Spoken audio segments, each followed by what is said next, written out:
জীবন দিয়ে শেখ হাসিনাকে বাংলাদেশ থেকে বিতাড়িত করেছে। সেই 24-এর সৈনিকেরা বাংলাদেশের প্রতিটি প্রান্তে প্রান্তে ছড়িয়ে আছে। 24-এর এই সৈনিকরা যতক্ষণ পর্যন্ত বাংলাদেশে জীবিত আছে ততক্ষণ পর্যন্ত জুলাইয়ের আবেগকে, ততক্ষণ পর্যন্ত জুলাইয়ের চাওয়াকে বাংলাদেশ থেকে নাই করে দেওয়া যাবে না। অনেকে ভাবছে 24-এর জনগণ জানান দিতে চাই, 24-এ আমরা জীবন দিয়েছি, আর কোন চাঁদাবাজকে বাংলাদেশের ক্ষমতায় বসাতে নয়, আর কোন শোষণকারীকে বাংলাদেশের ক্ষমতায় বসাতে নয়, আর কোন জুলুমবাজকে বাংলাদেশের ক্ষমতায় বসাতে নয়।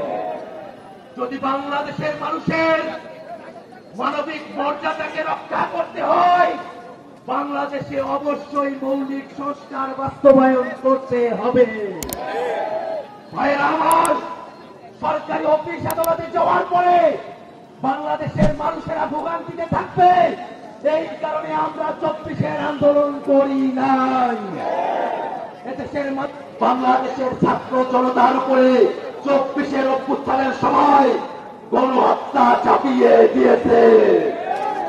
যারা বাংলাদেশের গণতন্ত্রকে হত্যা করেছে, বাংলাদেশে বারবার গণহত্যা করেছে, সেই আওয়ামী লীগকে বাংলাদেশের জমিনে অবশ্যই অবশ্যই বিচারের কাঠগড়ায় দাঁড় করাতে হবে।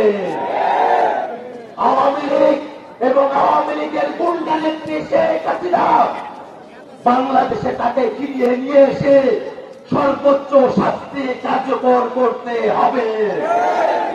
1 বছর হয়ে গেছে, এখনো পর্যন্ত জুলাই অভ্যুত্থানের কোন মামলার চার্জশিট আসে নাই। আমাদের চোখের সামনে হত্যাকাণ্ড হয়েছে না? আমার ভাইকে আমার সামনে গুলি করেছে না? আমাদের ভাইদেরকে আমাদের চোখের সামনে ক্যামেরার সামনে গুলি করেছে। এত এত ভিডিও ফুটেজ, এত এত সাক্ষী, আপনার সবাই কি 24-এর হত্যাকাণ্ডের সাক্ষী না? আমরা কি গণহত্যার সাক্ষী না? এত মানুষ গণহত্যার সাক্ষী, কিন্তু এখনো পর্যন্ত কোন চার্জশিট আসে নাই।